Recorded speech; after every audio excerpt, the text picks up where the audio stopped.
फिरौन और उसकी सेना के डूबने के बाद इजरायली बच गए और मूसा के नेतृत्व में एक स्वतंत्र लोगों के रूप में अपनी जीवन यात्रा शुरू की। सहीह अल बुखारी 3 से पारो 1 के अनुसार मूसा ने एक बार खड़े होकर इजराइल को संबोधित किया। उनसे पूछा गया, लोगों में सबसे ज्ञानी व्यक्ति कौन था? उन्होंने कहा, मैं। अल्लाह ने उन्हें डांटा क्योंकि उन्होंने समग्र ज्ञान को अल्लाह से नहीं जोड़ा। तो अल्लाह ने उनसे कहा, हां, 2 समुद्रों के मिलन पर मेरा एक सेवक है जो तुमसे अधिक ज्ञानी है। मूसा ने कहा, हे मेरे प्रभु, मैं उससे कैसे मिल सकता हूं? अल्लाह ने कहा, एक मछली लो और उसे एक बड़े टोकरे में रखो और तुम उसे वहीं पाओगे जहां तुम मछली खोदोगे।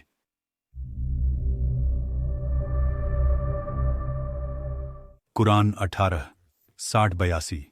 और जब मूसा ने अपने लड़के से कहा, मैं यात्रा करता रहूंगा जब तक मैं 2 समुद्रों के मिलन स्थल तक न पहुंच जाऊं या लंबे समय तक चलता रहूं, लेकिन जब वे उनके बीच के मिलन स्थल पर पहुंचे तो वे अपनी मछली भूल गए और वह समुद्र में बह गई। तो जब वे उससे आगे बढ़ गए, मूसा ने अपने लड़के से कहा, हमें हमारा सुबह का खाना लाओ, हमने अपनी इस यात्रा में वास्तव में बहुत थकावट झेली है। उसने कहा, क्या आपने देखा जब हम चट्टान के पास रुके थे?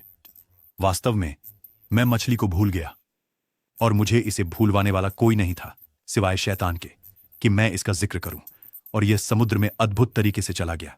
मूसा ने कहा, यही तो हम खोज रहे थे। तो वे अपने कदमों के निशान का अनुसरण करते हुए लौट आए और उन्होंने हमारे बंदों में से एक सेवक को पाया जिसे हमने अपनी ओर से दया दी थी और उसे अपनी ओर से विशेष ज्ञान सिखाया था। मूसा ने उनसे कहा, क्या मैं आपके पीछे चल सकता हूं ताकि आप मुझे उस मार्गदर्शन और धर्म ज्ञान में से कुछ सिखा सकें जो आपको सिखाया गया है?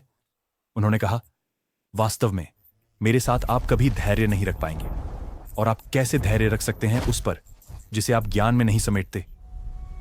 मूसा ने कहा, तुम मुझे पाओगे अगर अल्लाह चाहे, धैर्यवान, और मैं किसी आदेश में तुम्हारी अवज्ञा नहीं करूंगा।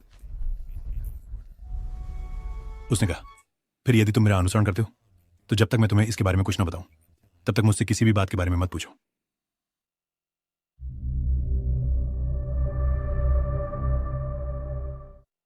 इसलिए वे चल पड़े। जब तक कि वे जहाज पर सवार नहीं हो गए तब तक अलखिदर ने उसे फाड़ दिया।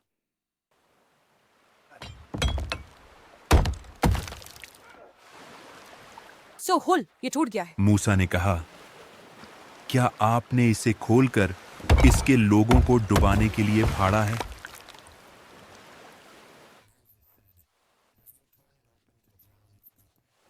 निश्चित रूप से आपने एक गंभीर काम किया है।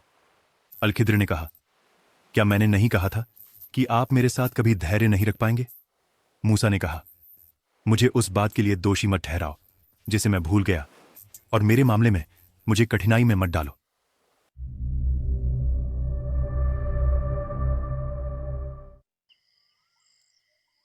फिर वे निकल पड़े। यहां तक कि जब एक लड़के से मिले तो अलखिद्र ने उसे मार डाला। मूसा ने कहा, क्या तुमने किसी आत्मा की हत्या किए बिना एक निर्दोष आत्मा की हत्या की है? तुमने निस्संदेह एक निंदनीय काम किया है। अलखिद्र ने कहा, क्या मैंने तुमसे नहीं कहा था कि तुम मेरे साथ धैर्य नहीं रख पाओगे? मूसा ने कहा, अगर मैं इसके बाद तुमसे कुछ पूछूं तो मुझे साथी के रूप में न रखना। आपने मुझसे एक बहाना प्राप्त कर लिया है।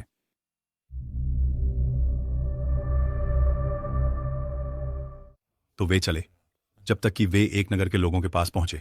उन्होंने उससे भोजन मांगा, लेकिन उन्होंने उन्हें आतिथ्य देने से इनकार कर दिया, और उन्होंने वहां एक दीवार पाई जो गिरने वाली थी। तो उसने, अलखिद्र ने, उसे ठीक कर दिया। मूसा ने कहा, यदि आप चाहते तो आप इसके लिए भुगतान ले सकते थे।